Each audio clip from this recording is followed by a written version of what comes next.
On va essayer avec mes 3 invités qui vont se présenter dans 2 secondes de vous parler du lien entre la mobilité et le tourisme, entre le tourisme et la mobilité, qui ne sont pas encore des liens très faciles à faire. Et on va vous en parler en utilisant un seul sujet qui est l'office. Ok, donc comment est-ce qu'on centralise tout dans un office? Pour pouvoir faire ça, et avant que je me présente, nous avons avec nous la chance d'avoir 3 expertes. Elsa dans un premier temps. Elsa Achard qui est de la communauté de communes Vallée de l'Hérault. Et vous le verrez qui va nous expliquer qu'elle est en train d'essayer de monter un projet d'office du tourisme et de la mobilité, donc physique. Donc hyper intéressant.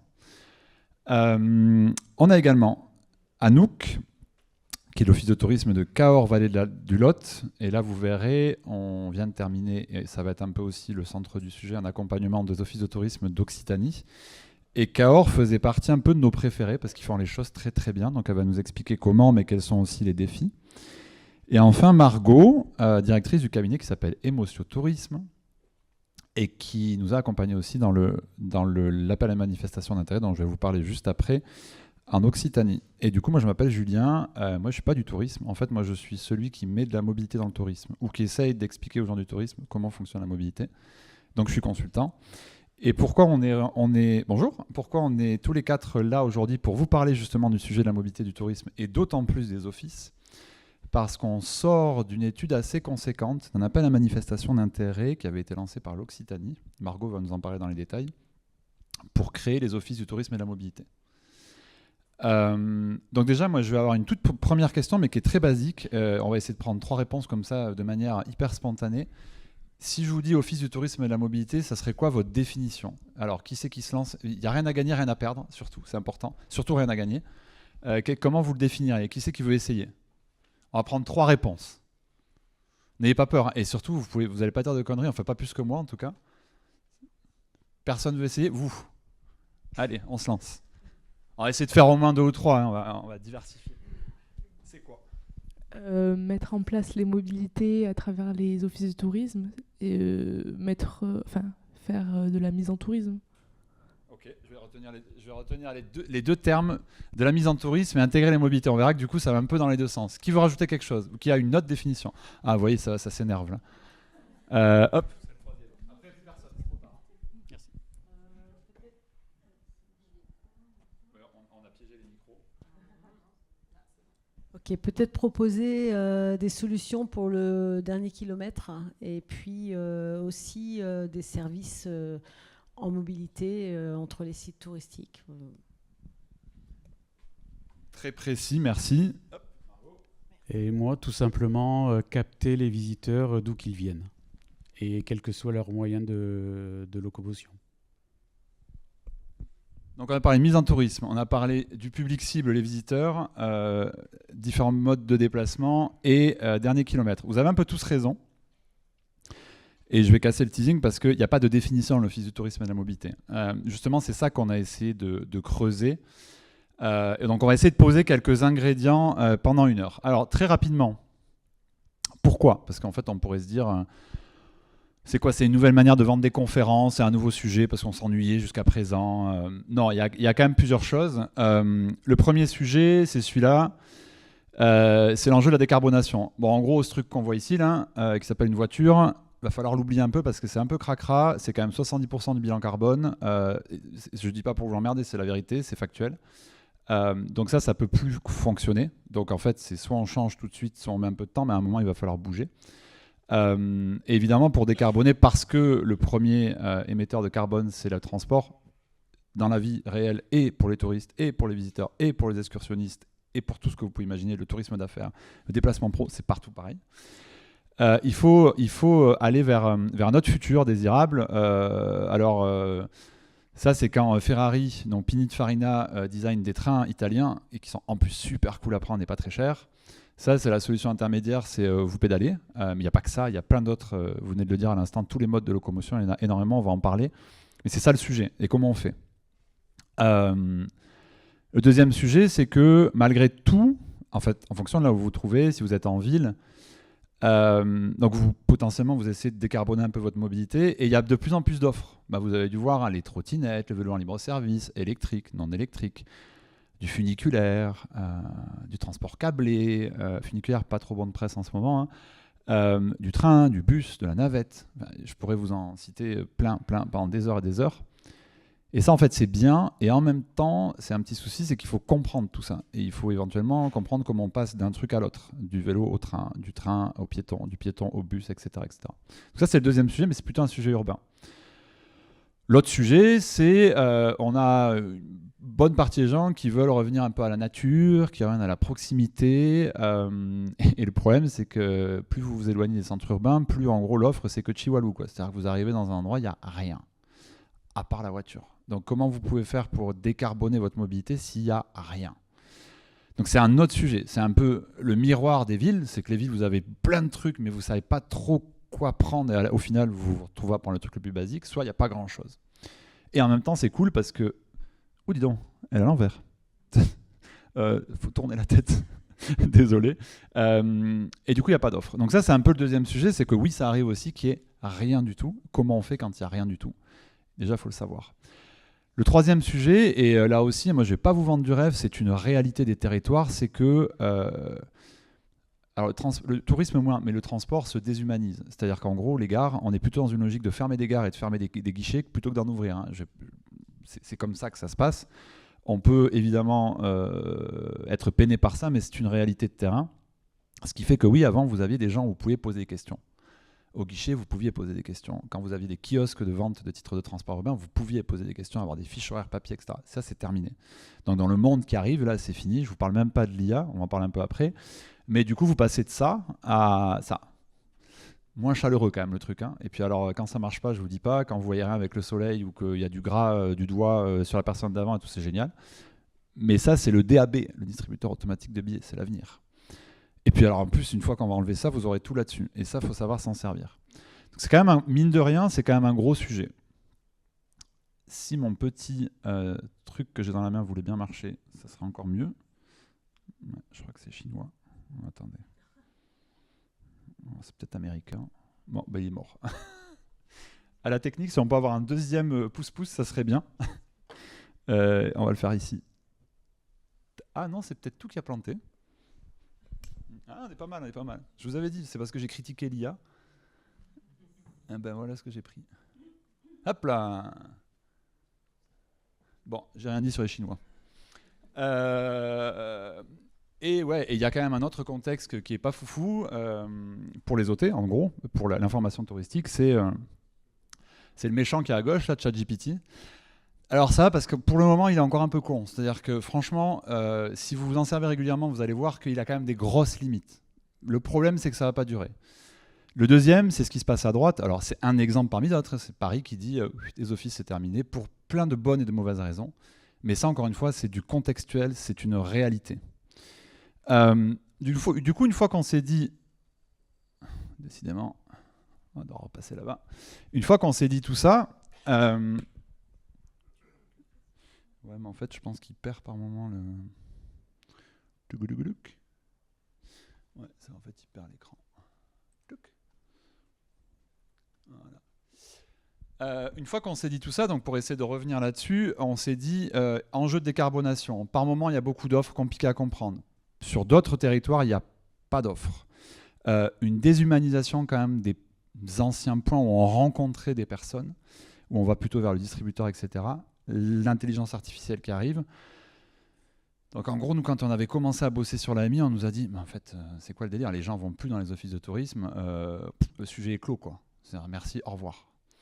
Nous, l'idée, c'est de dire, c'est pas ça pour nous, c'est pas vraiment ça le sujet. L'idée, du coup, c'est que si on renverse tout ça, on se dit, il y a un besoin de connaître et de comprendre l'offre. C'est-à-dire que l'offre soit multiple, compliquée, très hétérogène ou qu'il n'y ait que dalle.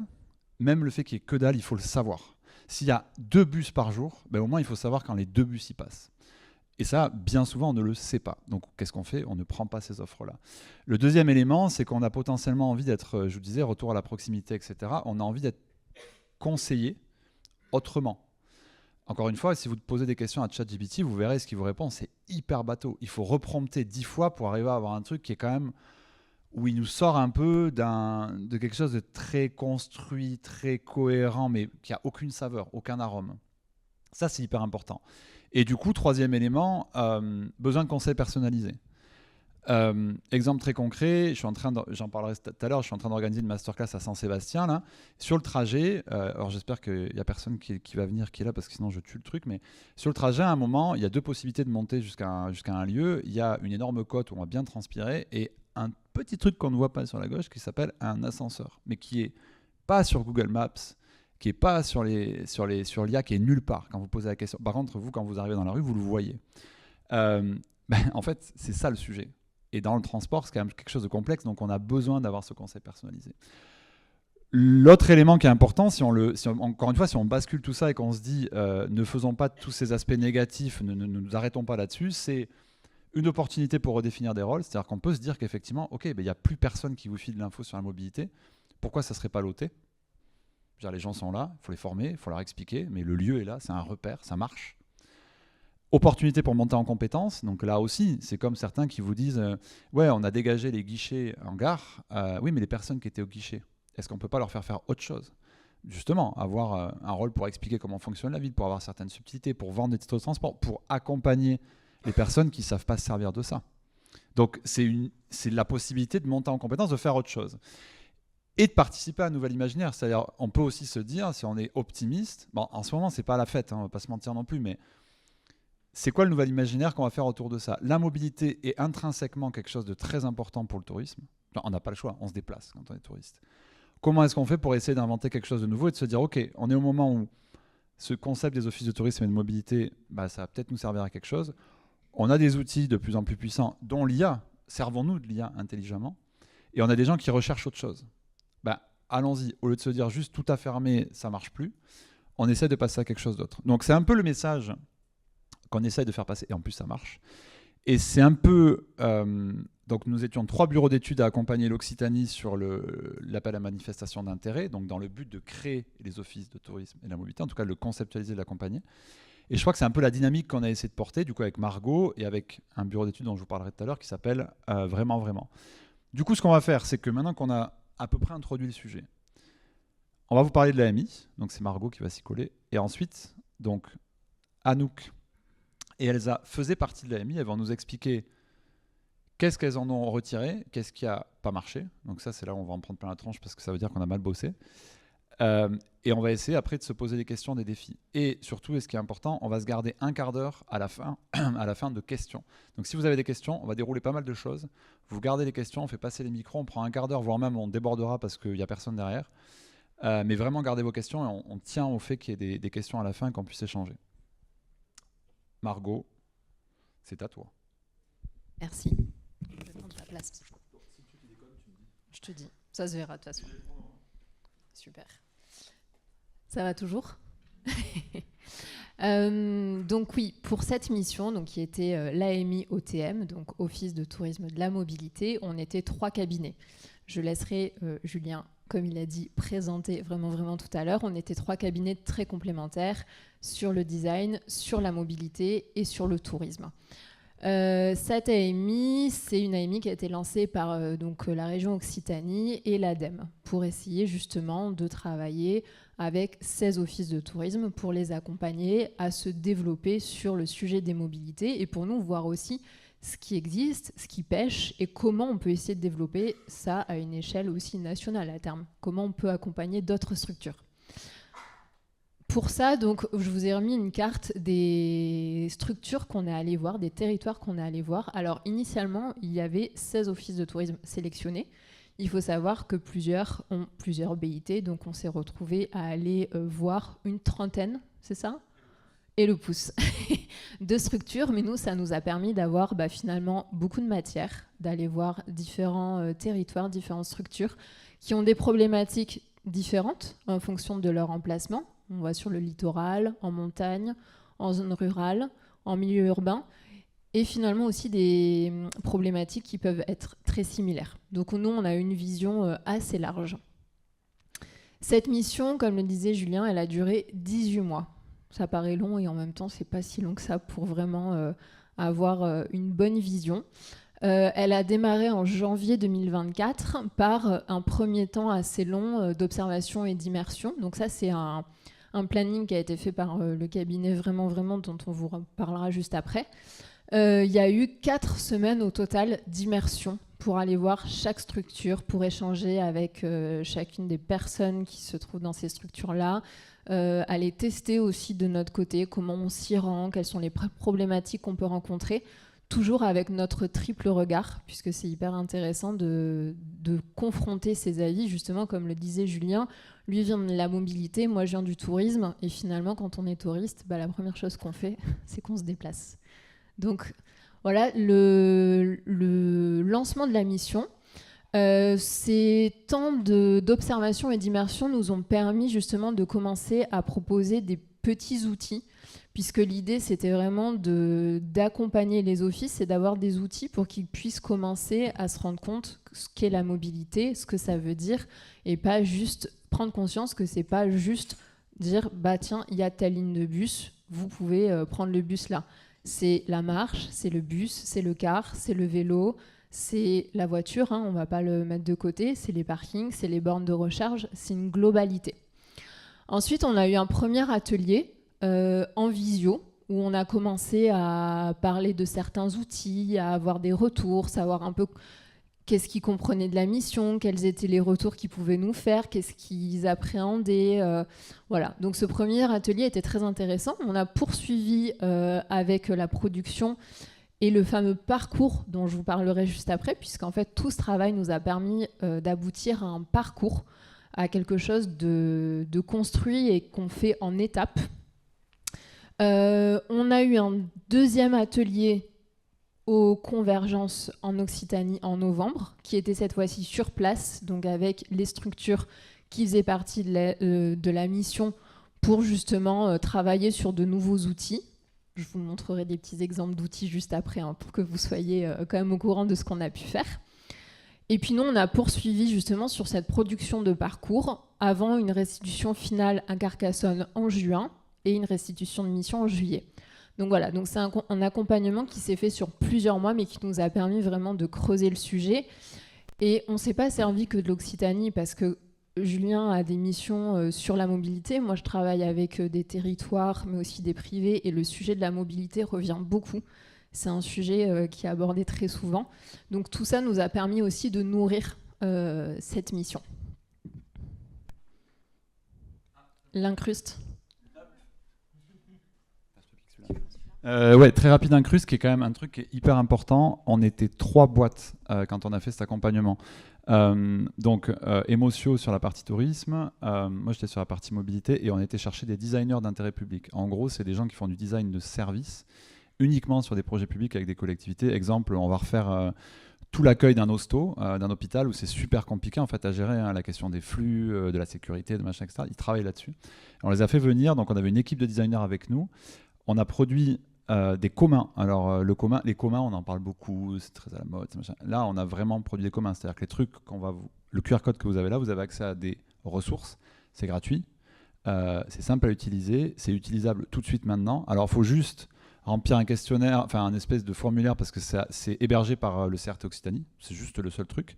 Et donc, en gros, vous remplissez le formulaire et hop, vous avez accès. On vous envoie un lien sur votre boîte mail et vous avez accès à tout. Et quand je dis commun, on aura l'occasion d'en parler dans les questions-réponses, mais c'est beaucoup de choses. On a vraiment taffé pour produire des choses très utiles, très basiques, en plus de ce qu'a dit tout à l'heure Margot sur le parcours. Le design, donc, il s'appelle vraiment, donc retenez leur nom, c'est facile en même temps, et pour le coup, ils sont vraiment, vraiment bien. Et donc, comme je vous le disais, cette vision des communs, c'est pas que un concept. C'est-à-dire que c'est dispo, c'est à jour, et c'est en licence ouverte. Donc tout le monde peut en faire ce qu'il veut. Le seul truc qu'il y a, la seule limite de ça, c'est que si vous les modifiez, que vous les améliorez, il faut essayer de faire un retour en expliquant ce que vous avez fait. C'est tout. Mais vous en faites ce que vous voulez. La minute incruste est terminée. Ça va, c'était une bonne incruste. Et petite pensée à Nicolas et Zélie qui étaient avec nous sur la mission, qui devaient être présents, mais l'agenda fait que il n'y a pas de spa. C'est vrai qu'on essayait d'optimiser. Et je reviens juste sur la slide précédente, puisque dans le parcours, on a aussi instauré un programme de formation qui a été porté par Julien. Parce qu'en fait, comprendre la mobilité, c'est aussi comprendre quel acteur joue quel rôle et quel est le rôle de l'office. Et finalement, qu'est-ce qu'un bus, qu'est-ce qu'un car, comment fonctionnent les transports, parce qu'on a tous une idée, mais vraiment des fois c'est bien de remettre les bases. Donc il y a eu aussi ce programme de formation dans le cadre de la mission. Vous voyez, ça a été assez complet. Donc je vous parlais d'outils. Alors je vous ai mis 2 petits exemples. Vous pouvez retrouver plein de choses en scannant le QR code. L'idée c'était de comprendre la mobilité, ce que ça voulait dire et comment on devait commencer à la travailler. Comme je vous disais, c'est pas juste indiquer qu'il y a un bus à tel endroit, c'est se dire par exemple, là on prend cet exemple-là, on a l'église au milieu, on a des points d'intérêt qui nous sont souvent demandés, on nous demande comment y aller, comment s'y rendre. Et donc on définit aussi un rayon et après les possibilités d'accès, que ce soit en bus, que ce soit à pied, que ce soit à vélo. L'idée c'est aussi que l'office de tourisme ou la structure pour laquelle on a produit ces outils puisse se rendre compte que finalement des fois il fallait aussi aller tester vraiment pour avoir une idée. Parce qu'en fait le rôle quand même de l'office, le premier rôle c'est d'accueillir et d'informer. Mais comment on informe si on n'a pas aussi testé? Alors certes, ça prend du temps, on ne dit pas qu'il faut aller tester tout dans les 2 semaines, mais quand on a l'occasion, on peut aller tester parce que comme ça, on renseigne au mieux et on personnalise aussi le renseignement. Donc voilà, donc c'est des outils, peut-être que vous pourrez nous en parler aussi tout à l'heure de comment vous avez utilisé ces outils, votre compréhension, etc. L'idée, c'est justement qu'on ait des retours. Et puis, dernière petite... Ah non, mais non, on a le parcours. Avant de parler des limites. Le parcours, je vous en parlais tout à l'heure, ça nous a permis, donc tout ce travail nous a permis de définir un parcours qui nous paraissait assez évident de le faire en 3 temps. Donc nous, on a parlé de informer, connecter, développer. Dans chacun de ces points, il y a des actions à mettre en place. Il y a forcément plus d'actions dans informer que dans connecter et que dans développer. L'idée, c'est de se dire, avant d'aller connecter, il faut déjà que j'ai rempli les actions, les cases d'informer, parce que c'est ma mission première, parce que j'ai déjà de l'existant, parce que j'ai déjà de l'information disponible. Donc, toutes ces actions, est-ce que je suis en mesure de les réaliser? Est-ce que je suis en mesure de les remplir? Et c'est pas grave si aujourd'hui on n'est pas capable de tout faire. Mais avant de se dire, je vais connecter les acteurs entre eux et je vais développer des solutions, il faut que je puisse pouvoir informer correctement. Donc c'est cette idée de parcours et de continuité. Et puis une fois qu'on a développé, ben on revient au départ, puisque ce qu'on a développé, il faut pouvoir informer aussi sur l'offre développée. Donc c'est le parcours, on vous a mis une petite ligne, parce que c'est vraiment cette notion de continuité qu'on a développée et que vous pouvez retrouver justement dans les communs et en scannant le QR code.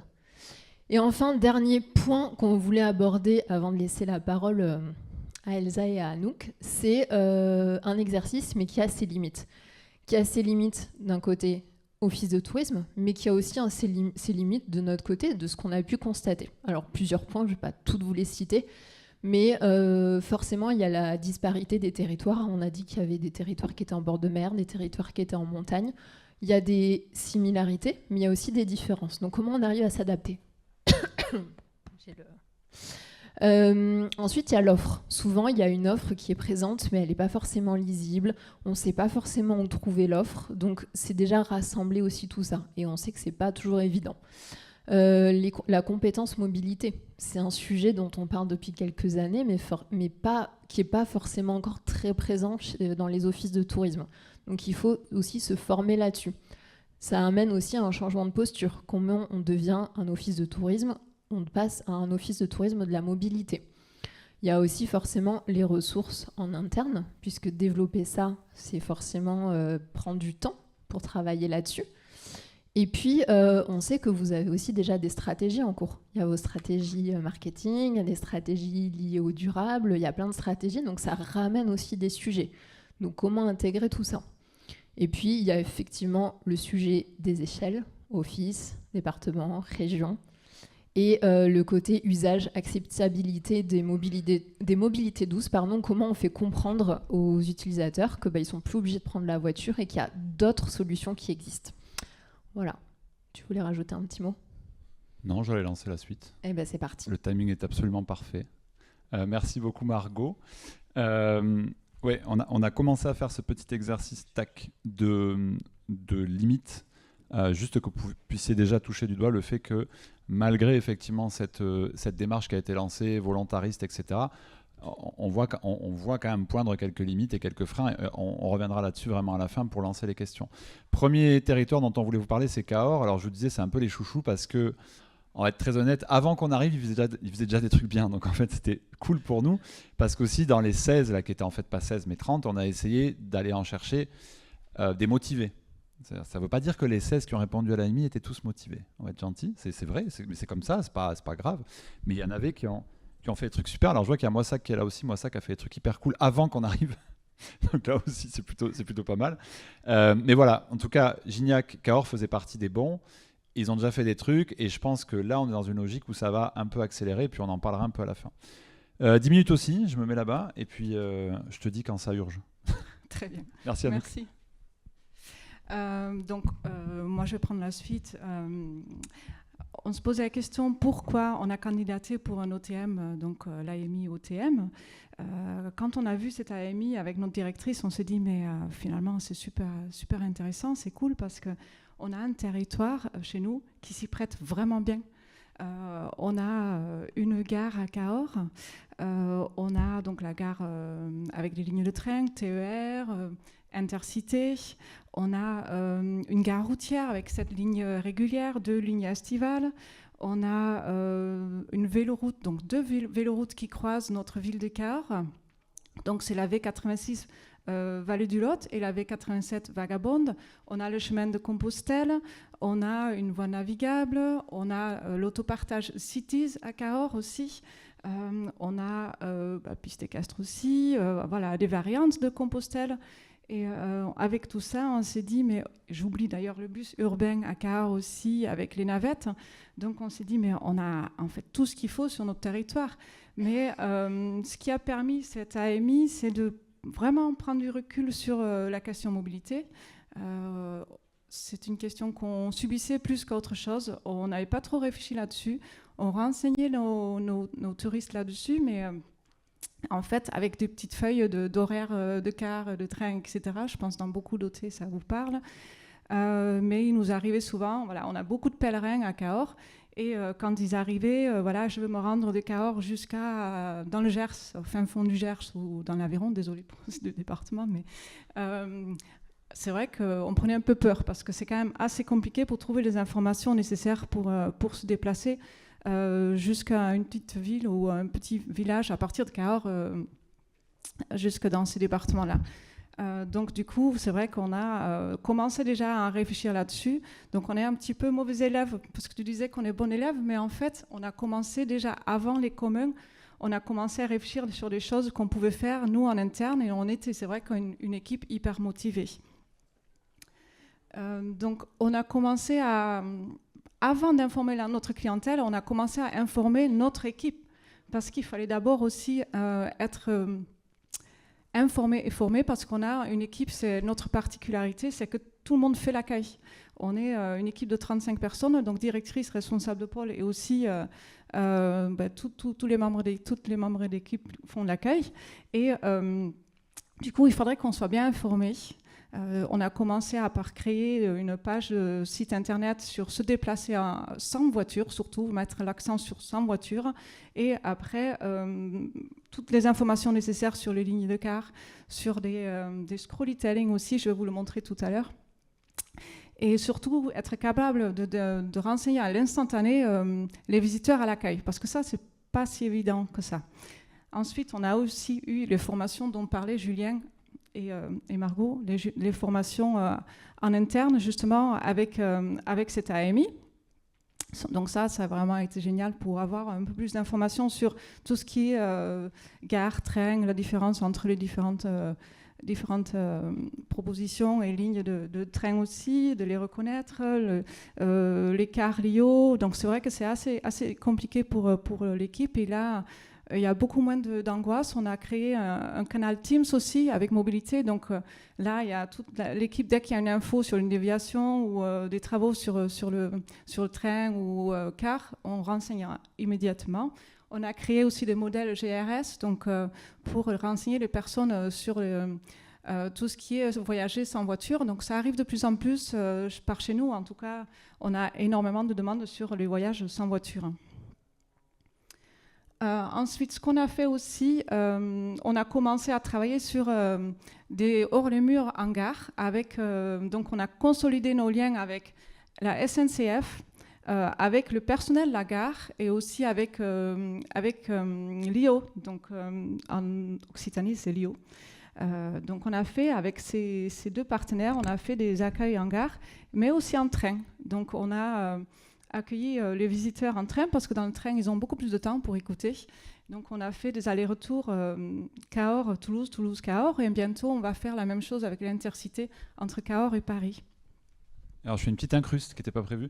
Oui. Ça, c'est un sujet hyper important, la question du ferroviaire. Ils ont la chance d'avoir de l'intercité du TER à Cahors. Et ce qu'on a développé aussi avec l'Occitanie, c'est la seule région qui l'a fait. Ils ont une petite page spéciale pour les pros sur leur site, sur le site de Lio, dans laquelle on explique en fait comment tout fonctionne. Et surtout, on a créé aussi une base de données contact, parce qu'on nous disait souvent dans les OT, on ne sait pas qui contacter. Est-ce que c'est la SNCF, est-ce que c'est la région, est-ce que c'est les maisons de région, etc. Donc on a listé territoire, département par département, toutes les personnes ressources, avec les numéros de téléphone, les mails, parce que c'est un truc qui paraît extrêmement basique, mais qui n'existait pas. Donc ça, la SNCF, eux, ils le font très bien avec ces logiques de partenariat. Et en plus, la SNCF a mis en place des chargés de clientèle qui, en fait, travaillent avec les territoires sur chacun des départements. Donc c'est des choses qui paraissent assez basiques, parce que c'est un petit peu de, on va dire, de groupe de travail, de gouvernance, etc. Mais c'est hyper important. Ça ferme l'incruste. Ouais, le plus important, c'est vrai que c'est consolider ces liens pour savoir avec qui on a affaire, en fait. Et aussi pour avoir les retours clients, pour pouvoir les transmettre à ces chargés de clientèle. Donc, c'est vrai que depuis, cette AMI nous a permis de faire ça, en fait, parce qu'avant, on ne savait pas à qui on s'adressait. Ce qu'on a fait aussi, dont parlait Julien tout à l'heure, justement, on a testé les offres de cars, parce que c'est pas évident d'en parler tant qu'on l'a pas testé nous-mêmes. Donc on a pris les 3 lignes les plus touristiques de notre vallée, et on est allé les tester avec une collègue là, de différentes lignes. Donc il y a des horaires qui ne sont pas forcément adaptés sur certaines lignes par rapport aux visites. Donc dans la journée, il y a des horaires, des fois ça commence qu'à midi et on peut reprendre un car vers 5 heures le soir ou juste le lendemain. Donc là aussi, on est en train de contacter Lio qui renouvelle leur marché pour demander des suppléments d'arrêt devant nos sites de visite, et aussi d'adapter leurs horaires par rapport aux touristes. Parce que pour l'instant, ils ont réfléchi que côté habitant. Donc là, ça fait partie du test de nos lignes sur l'USECH. Après, on a aussi la cartographie sur nos bureaux. On voulait mieux sourcer notre offre aussi, et on pense plus tard à réaménager aussi notre bureau principal et avoir un espace dédié aux mobilités.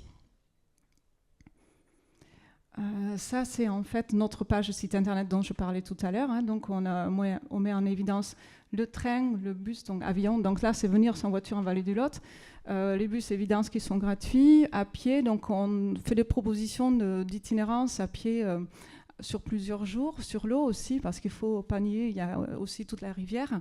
On a le covoiturage et l'autopartage Cities. On n'en parle pas assez, mais c'est quand même une solution géniale aussi pour venir en train et après se déplacer en voiture juste sur le territoire.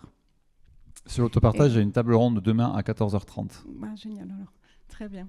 Et après, on a mis aussi sur notre page le calcul de votre empreinte carbone que vous pouvez remplir. Vous pouvez aller voir. C'est un widget qui peut s'insérer facilement sur la page de votre site internet.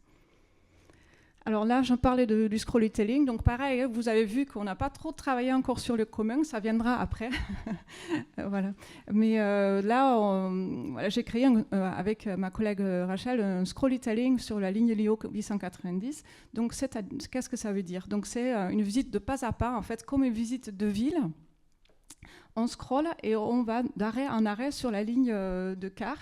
Et autour de chaque arrêt de car, il est expliqué qu'est-ce qu'on peut voir ou faire autour de cet arrêt, donc dans les 10 minutes, 20 minutes ou 30 minutes à pied. Donc ça peut être un départ de circuit de randonnée, ça peut être une visite de domaine viticole ou notre site de visite. Donc ça, c'était vraiment cool à faire et c'est vrai que c'est une vraie mise en tourisme du transport public.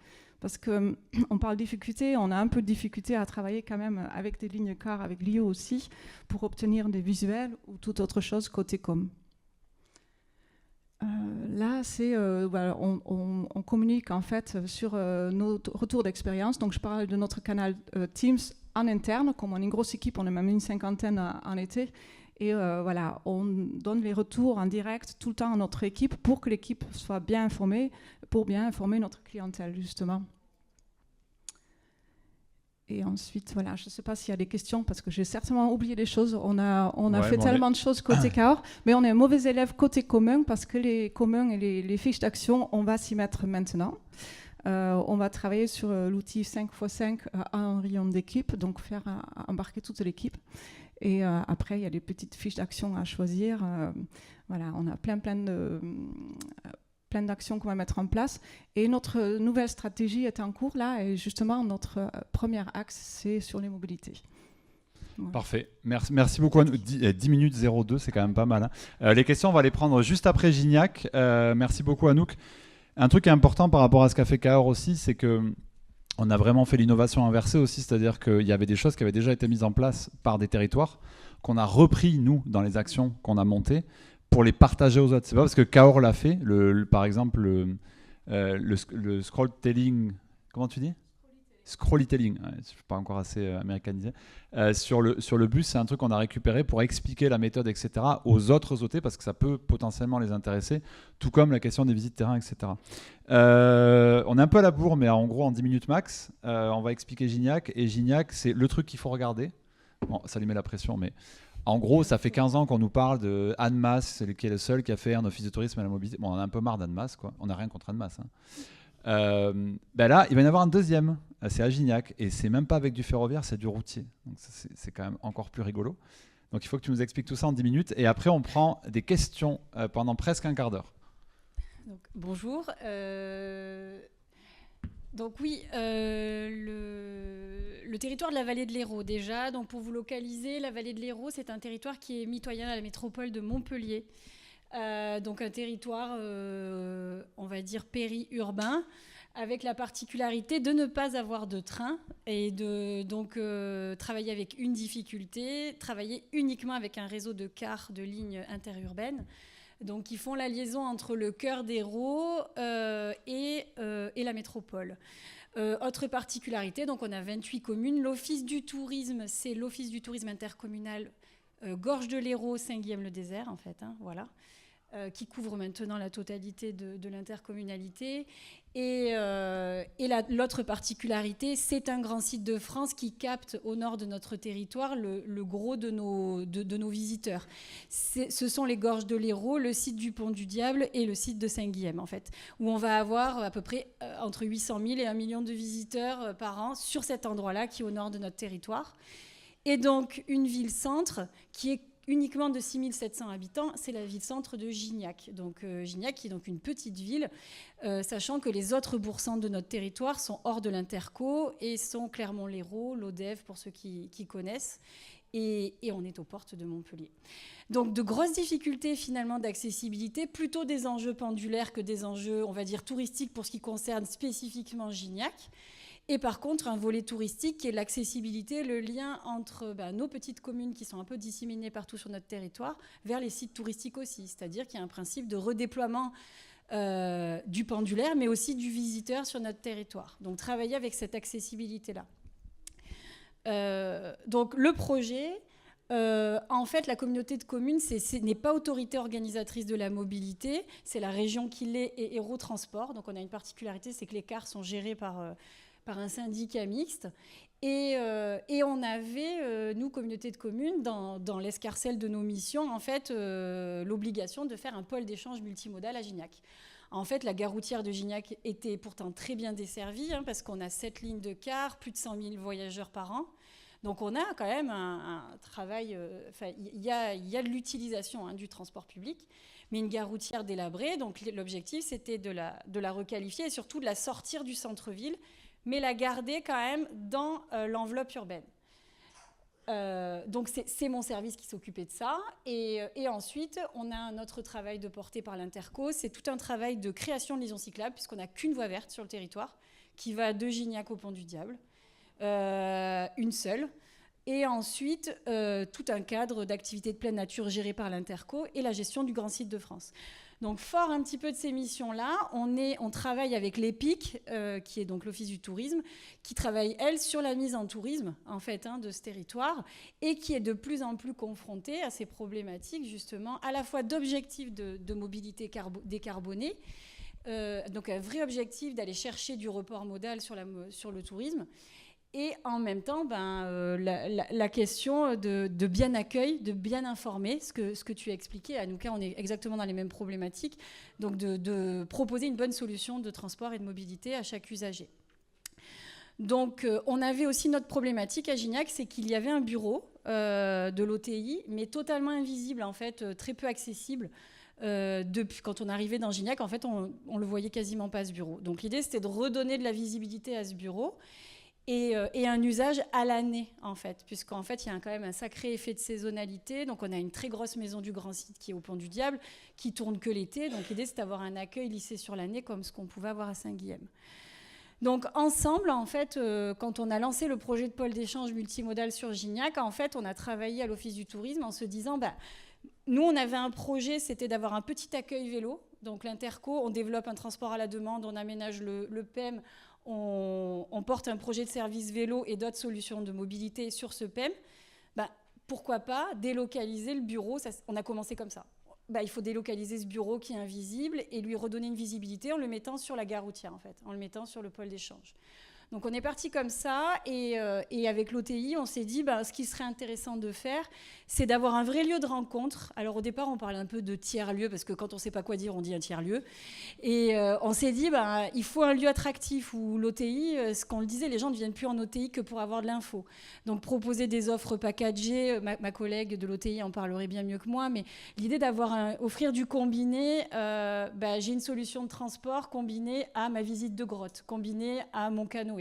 Donc de travailler sur cette offre combinée, et on s'est dit le lieu idéal, ça sera le pôle d'échange. Et donc on est passé d'un local à moins de 400 000 € d'investissement à un vrai bâtiment, un OTI où il n'y a pas qu'un service de location de vélo, il y avait carrément un OTI entier. Donc on est parti comme ça en se disant montons un comptoir de loisirs qui croise les deux, la compétence mobilité, le sujet mobilité et le sujet OTI ensemble. Donc quand on a travaillé, on est en train de finir l'aménagement du pôle d'échange multimodal de Gignac. La gare routière a été mise en service l'année dernière. Et donc il prend place en fait à l'entrée de ville de Gignac. Donc on est à la jonction entre l'arrivée de l'autoroute, la 750, donc grosse entrée on va dire de notre territoire. C'est également l'entrée, la première porte du grand site de France quand on passe par là. Et également toute une zone d'activité d'entrée de ville qui est plutôt qualitative en fait, où on a tous les services commerces et on est dans un rayon de 10 minutes à pied du centre-ville de Gignac. Donc en fait on a une position stratégique entre entrée autoroutière et cœur de ville en fait. C'est plutôt un positionnement assez stratégique pour nous. Donc la gare routière, vous la voyez les éléments positionnés. On a 6 quais, donc des lignes qui vont en direction du grand site. Et également des lignes qui desservent la grande dorsale Montpellier, en fait, Cœur d'Hérault, en direction de Clermont.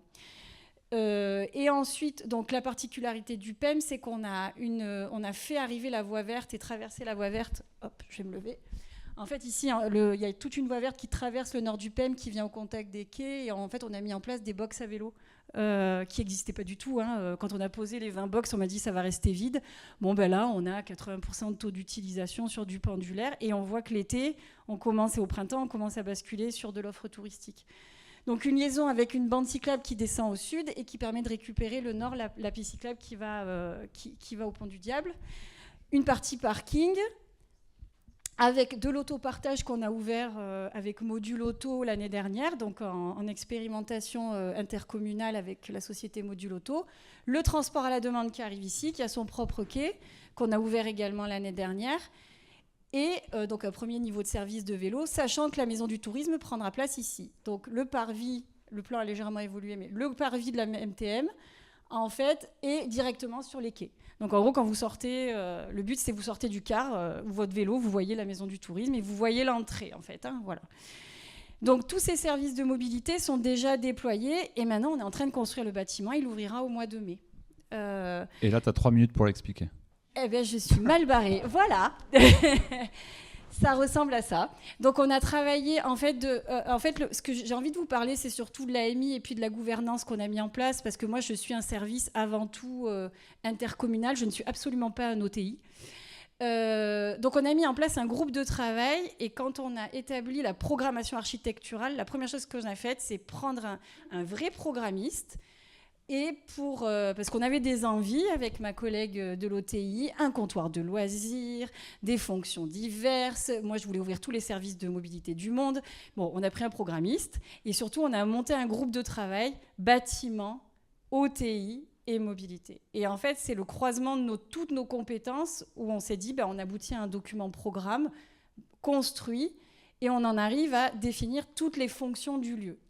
Les fonctions qu'on a voulu, et c'est un peu notre définition de l'OTM, c'était qu'on ait l'info touristique et l'info mobilité fournie par l'OTI. Il n'y aura pas d'accueil mobilité info. Le service mobilité est là pour accompagner des services spécifiques, accompagner les services de location de vélo, et on accompagne les publics fragiles sur de l'accompagnement social. Donc, on ouvre des services de mobilité avec des privés, donc les services de location de vélo typiquement, on accède, voilà. L'agence de voyage locale, l'idée de comptoir de loisirs qui est uniquement développée par l'OTI. Et vous allez voir, dans l'architecture du bâtiment, ça se voit. C'est-à-dire qu'on a un très gros espace d'accueil dans l'office du tourisme et un petit espace pour la mobilité. Et l'idée, c'est que le gros est un espace fusionné, en fait, dans l'accueil. Et ensuite, tous nos services connexes qui sont dans l'espace OTI, qui sont le principe de petite bagagerie pour dépanner notamment les personnes qui font de l'itinérance, et puis puisqu'on a les chemins de Compostelle également sur le territoire et les chemins de Saint-Guilhem. Donc l'idée, c'est du dépannage, en fait, pour les gens qui viendraient sur le PEM, qui pourraient poser les gros sacs, revenir, mais en totale maîtrise du personnel d'OTI, parce que Vigipirate, je vous passe tout ça, mais l'idée, c'était en maîtrise totale de ce truc-là. Donc, on a monté des énormes placards, pour l'instant, en cours de construction. Et ensuite, on s'est fait une référence d'envie, donc de la billettique et de l'affichage dynamique en extérieur quand on est fermé, et de l'info humaine à l'intérieur avec personnel formé. Donc, ça, c'est le principe de vie de notre maison du tourisme. Et donc, on fait un petit peu tout. En fait, on fait un petit peu tout en même temps, mais quand on a construit le bâtiment, c'est ce que je voulais vous montrer, ça s'exprime dans le plan. Donc, on a un bâtiment qui est un peu un papillon, et donc tout ça, c'est l'office du tourisme avec son hall en à peu près 150 mètres carrés, ses bureaux d'accueil et son stockage que l'on mutualise. Donc ici, c'est l'endroit où on accueille les gens, où on informe les gens au quotidien avec l'OTI. Donc là, on a des sacrées discussions sur les horaires de travail, les amplitudes, etc. Donc ça, c'est en complément de la construction du bâtiment. Donc là, c'est comment on ouvre, quand on ouvre et avec quel personnel formé. Et on a un SaaS qui communique. Et ici, il y a l'espace mobilité, donc les espaces plutôt des services intercommunaux, où en fait, on a un atelier vélo pour mettre à dispo d'un loueur, mais en même temps, c'est notre vélo-école. Donc, on fait du repair café, on vient accueillir les gens pour la remise en selle. Donc, c'est un lieu de vie purement mobilité. Un bureau d'accueil conseil mobilité. On veut le prêter, en fait, à Aérotransport, parce qu'en fait, Aérotransport a disparu des territoires, ce qu'on disait. L'IO aussi. Et maintenant, on a l'enjeu CERM de Montpellier, donc la TAM demain. On est la première porte d'entrée de la métropole. Donc, un jour, s'il y a des bureaux à louer pour les AOM et à prêter, on a le bureau. En tout cas, nous, il nous servira. Et on développe des partenariats avec des associations d'insertion sociale par la mobilité, avec Passerelle Synergie. Et on a une consigne à vélo pour notre loueur, mais on se dit qu'un jour, elle est adaptée, ouverte pour que un jour, ce soit une consigne à vélo publique et que ça soit plus utile pour le loueur, en fait, que ce soit pour les privés qui puissent badger ou louer un emplacement, peu importe. Donc, bâtiment évolutif, avec un parvis qui est avec des accès vélo. On est accueil, le but, c'est d'être labellisé accueil vélo. Et on a du petit service pour regonfler son vélo, etc., qui va être mis en extérieur. Des ombrières et l'affichage dynamique. Donc, vous voyez, on en est là, en fait, en ce moment. En ce moment, les débats, c'est plus comment on avance sur le chantier que... voilà. Et donc, en parallèle... Elsa, tu as explosé ton temps. Ouais, je le savais, je fais toujours ça. 1 minute égale une bière. T'en es à 3. Je sais pas tenir un timing. Oui, je vois ça. Donc en fait, je voulais profiter de cette vue extérieure pour vous parler du travail qui est fait en parallèle avec les services de l'OTI. Donc on a un groupe de travail qui est maintenu dans le cadre de tout. Maintenant, un groupe de travail qui est actuel, qui était mensuel, qui est maintenant bimensuel, où on travaille sur l'appropriation justement des outils d'information pour améliorer l'info sur le site internet, sur les conseils que l'on fait pour l'utilisation de la voie verte.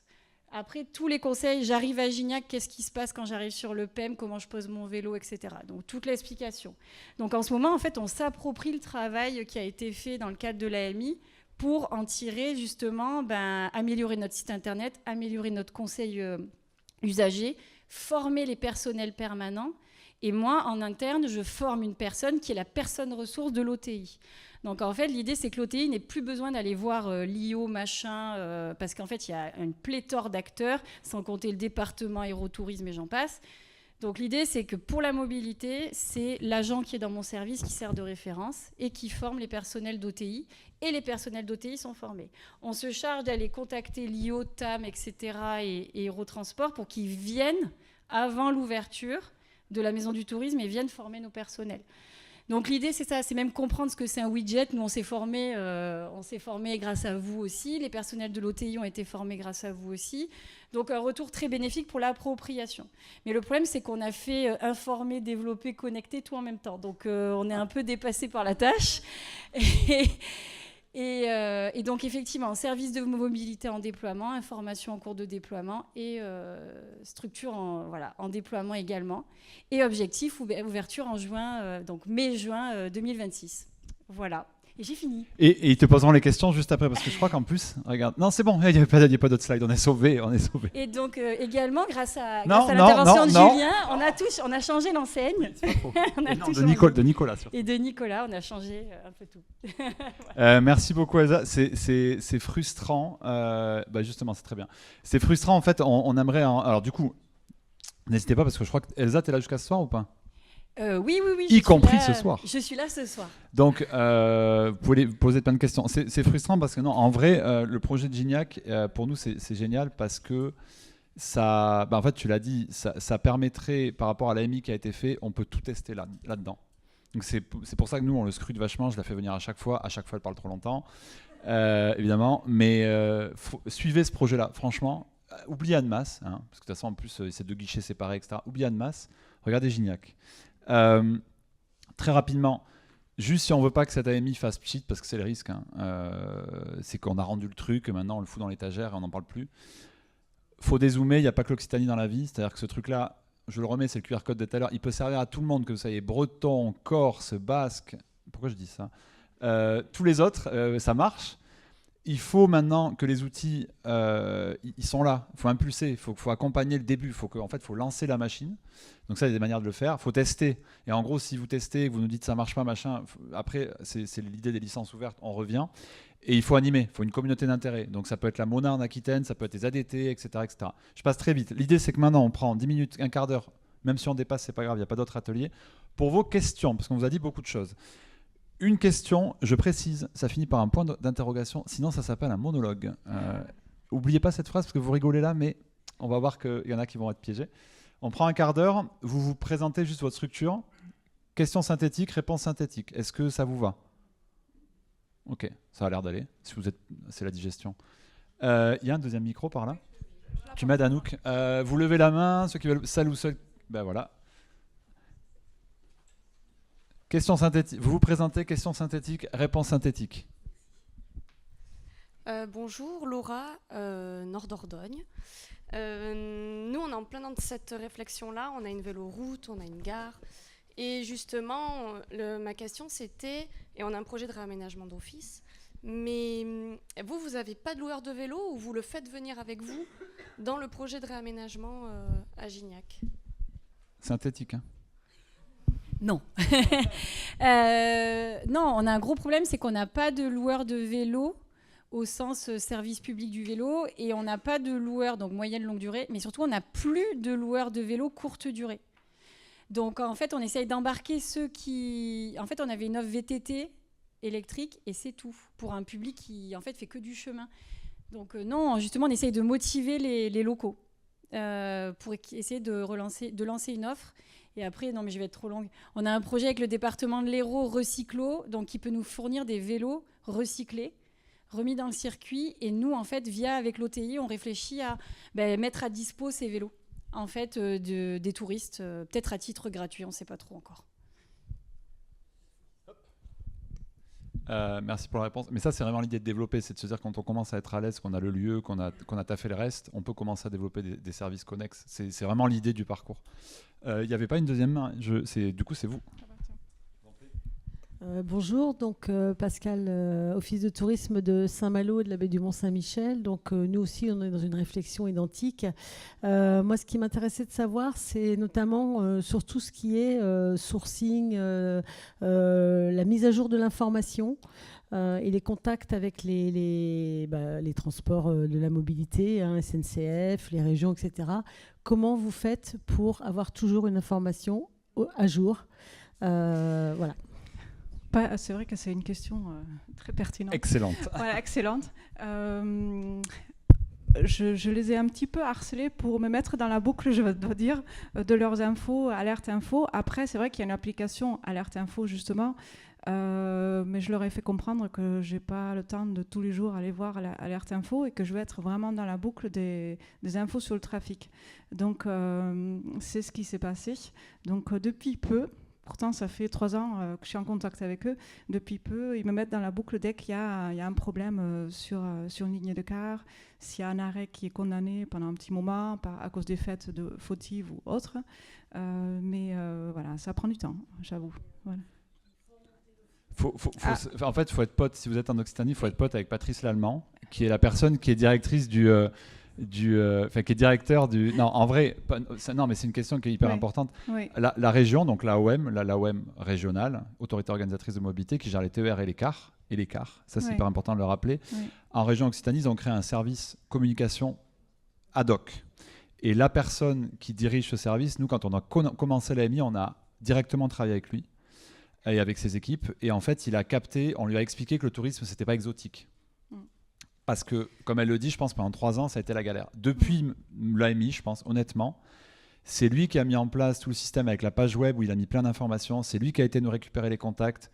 Il y a des partenariats sur les musées maintenant en cours. Enfin, le truc est lancé. Et ce truc-là, il faut le faire dès le début. Mais pour aller voir ces gens-là, l'AOM, moi, je viens du transport. Enfin, je suis dans le transport. Nous, quand on voit arriver des gens du tourisme, vous êtes des rigolos pour nous. Okay, nous, on est des technos chiants et vous êtes des gens rigolos. Il faut se légitimer. C'est-à-dire que comme il y avait l'AMI qui était lancé, qui voyait que c'était sérieux, que les sujets de transport étaient compris, vous devenez sérieux, ils vous prennent au sérieux. Et après, ça déroule. Mais si vous ne faites pas ça au début, c'est dead. C'est-à-dire qu'en gros, le tourisme, c'est rigolo. Leur taf, à eux, c'est de faire rouler des gens pour le domicile de travail. Ce n'est pas les touristes. Ils sont en train de revenir en arrière parce que c'est des recettes. Donc, en fait, on en est à chercher de l'argent aujourd'hui.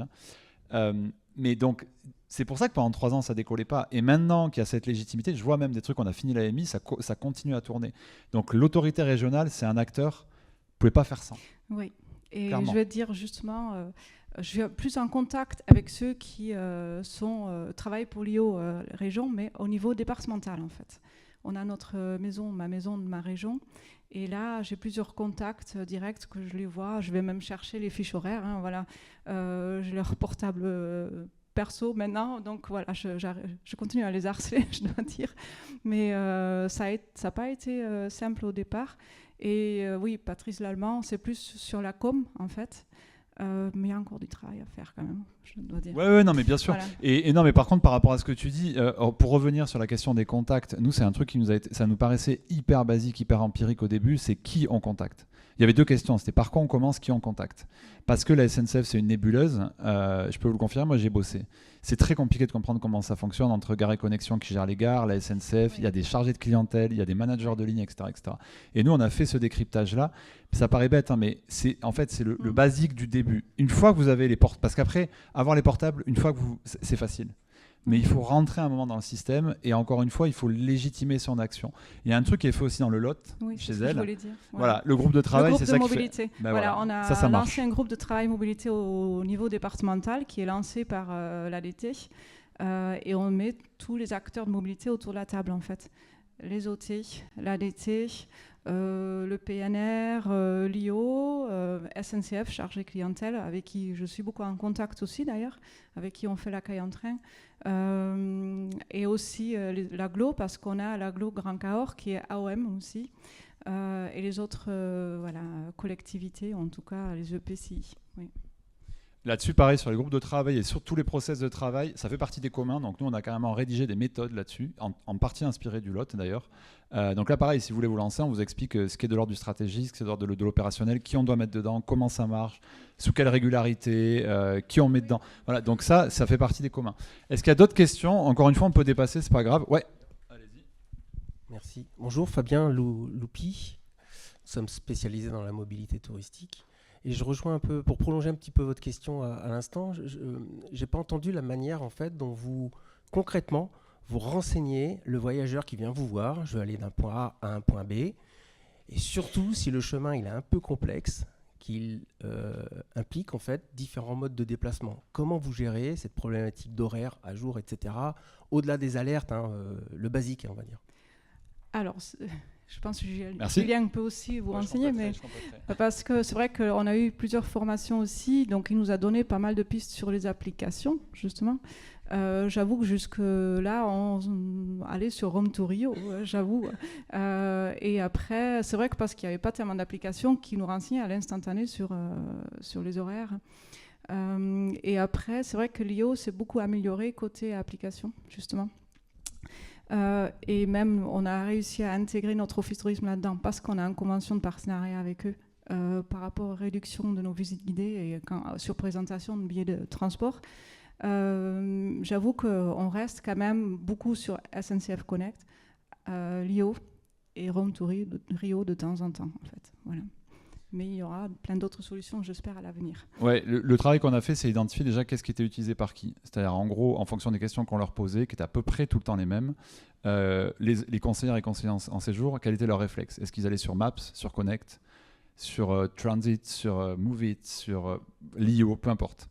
Ce qu'on a vu, c'est que globalement, ils avaient peur des outils l'IO. Alors, je parle de l'IO. L'IO, c'est la marque Transport d'Occitanie, pour ceux qui ne sont pas d'Occitanie. Ils avaient des expériences plutôt négatives. Parce qu'il y a 1 an et demi, l'outil LIO n'était pas totalement mature, il manquait plein de choses, etc.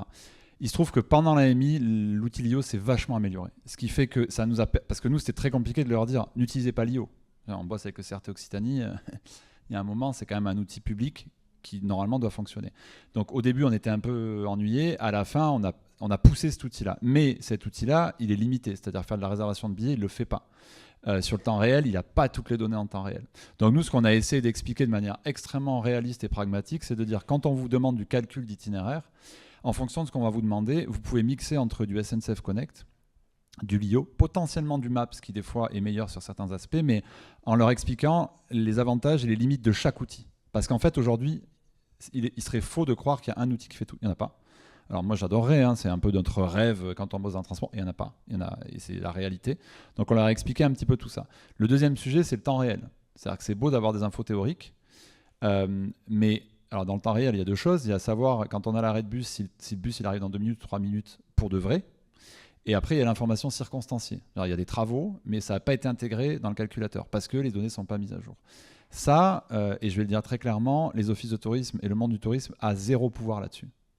C'est une prérogative des régions, des AOM, c'est eux qui fournissent les données au point d'accès national, donc on ne peut rien faire là-dessus, à part en gros se dire c'est cool quand ça marche, c'est pas cool quand ça marche pas.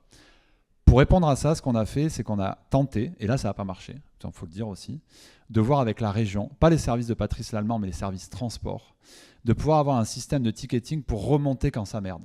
En gros, de leur dire, moi je suis en OT, on m'a posé cette question, ton truc il foire. Et c'est pas grave en fait, c'est juste que ça foire, et moi quand je renseigne les gens, je suis dans le... Voilà. Et ça, ils ont dit non. Pourquoi? Parce que déjà, ils ont du mal, c'est tout petit, ils ont du mal, eux, à gérer l'info descendante. Et moi, ils m'ont dit clairement, et au moins, on a eu la discussion, c'était un peu rêche, parce que pour le coup, moi, je suis du transport. Donc, quand ils ont commencé à me la vendre à l'envers, j'aurais dit non, on va se remettre d'accord. Donc, la discussion était un peu rude. Mais ils m'ont dit, c'est non. Parce qu'on n'arrive pas aujourd'hui à gérer cette remontée quand ça ne marche pas, etc. Le temps réel, on sait qu'on ne l'a pas, etc. Donc ça fait partie des choses qui vont évoluer dans le futur, mais aujourd'hui, on n'y est pas. Mais très clairement, encore une fois, il n'y a pas d'outil parfait. Et moi, j'aurais adoré aller voir les conseillères et conseillers en séjour, leur mentir et leur dire « j'ai une solution parfaite pour toi ». Ça serait un mensonge total. Donc on espère que ça va évoluer dans le futur, parce que les données sont là, parce que progressivement, les véhicules sont équipés de temps réel. Ça reste un sujet, on est en transition. Voilà. Par contre, il faut être vraiment honnête là-dessus. Nous, depuis le début de l'AMI, on n'a jamais vendu du rêve sur ces sujets-là. On leur a dit qu'il va falloir composer. Et je pense que c'est le cas aujourd'hui. Par contre, on leur a mis plein de warnings sur... Il y en avait qui utilisaient énormément Google Maps. Ouais. Et Google Maps, c'est un merveilleux outil, mais il a énormément de limites. Donc, on leur a dit attention, il y a des limites, machin. Et après, il y a d'autres sujets dont on n'a pas parlé, mais il n'y a pas que le bus, il n'y a pas que le train, etc. Il y a notamment des sujets comme les recharges de véhicules électriques, etc. Donc ça, on leur a expliqué aussi vers quoi il fallait aller pour avoir la meilleure information, avec comment on se branche, combien ça coûte, est-ce que c'est limité en temps, est-ce que vous faites allumer si vous laissez le véhicule 4 heures, etc., etc. Donc on leur a vraiment séparé tout ça. Et là, pour finir là-dessus, il y a un enjeu de formation. C'est-à-dire que les conseillers et les conseillers en séjour ne sont pas formés à la mobilité, c'est normal. Donc l'idée, c'est de les former pour qu'ils puissent répondre quand on leur pose des questions. Donc ce n'est pas les outils qui font tout. Et l'IA, il y a quand même un sujet là-dessus.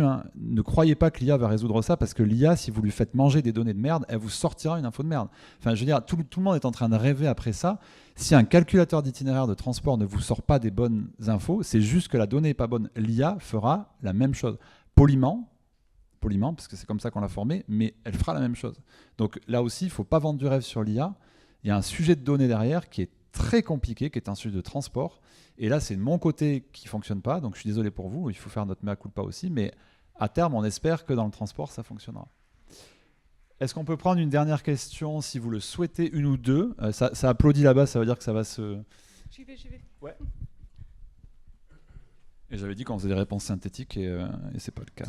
Séverine Roger, directrice de l'Office du tourisme de Roquebrune-sur-Argence, dans le Var. J'avais une question, moi, plutôt sur ce qui nous pose vraiment problème, ce sont les derniers kilomètres.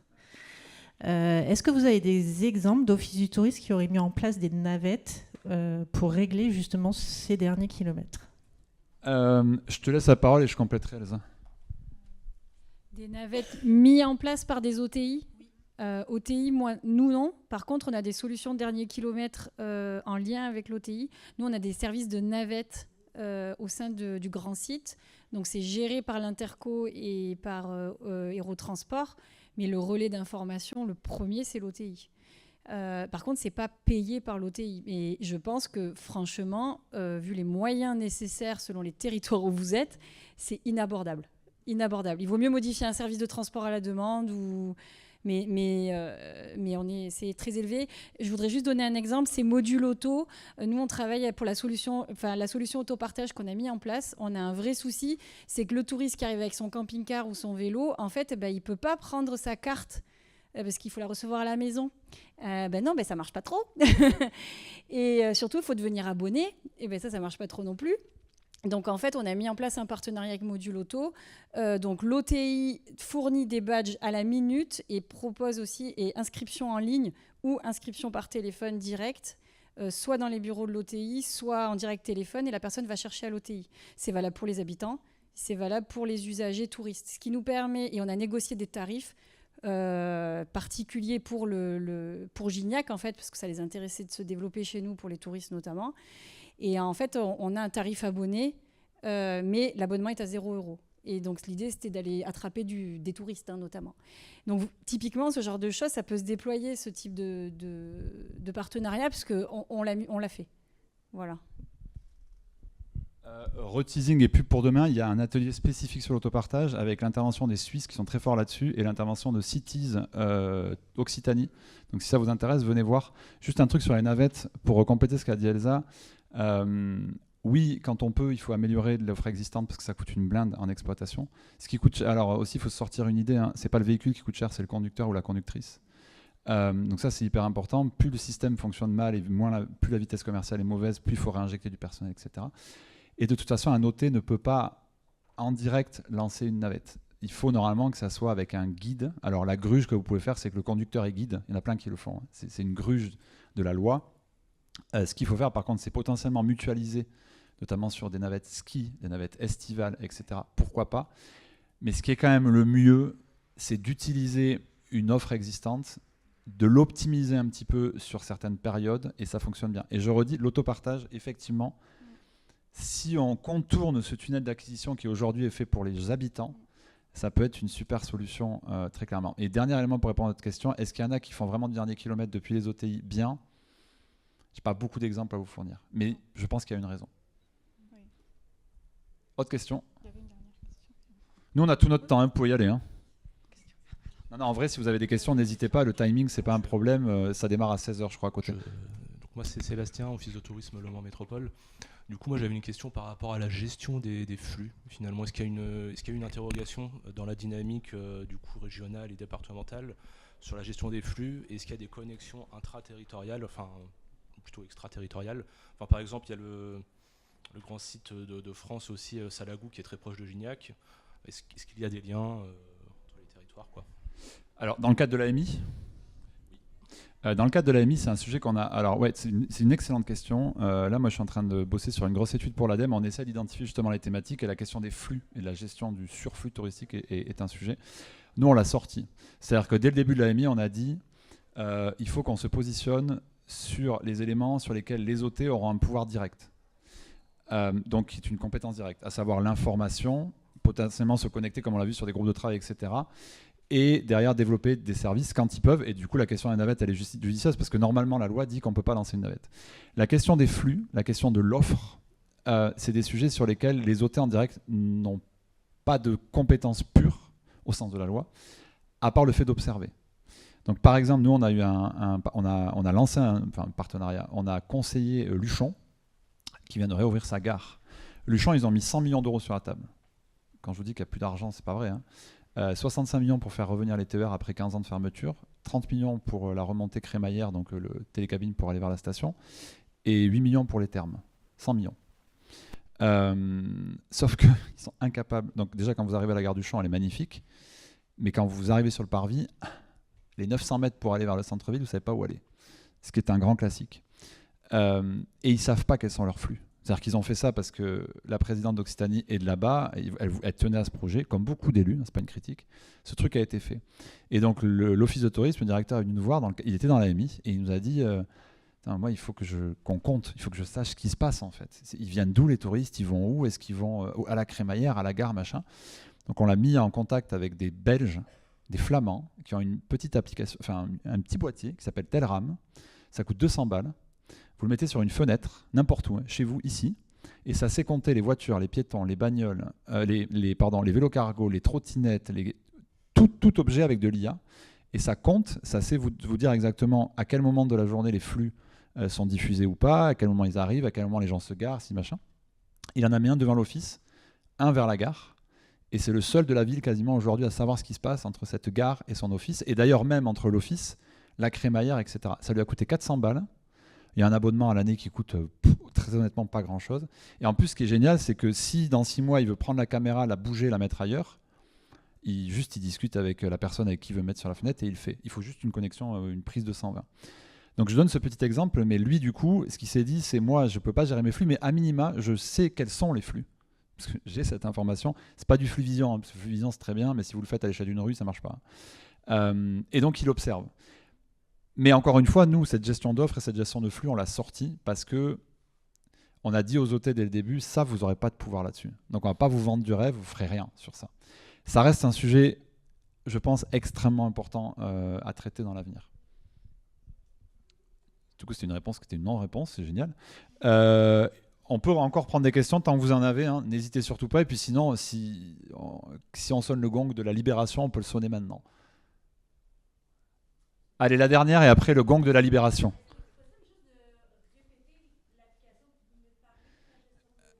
Telram. Mais il n'y en a pas au Québec. Mais les Belges, je les compare souvent aux Québécois. Ils sont très très cool et très fun. On est bon ?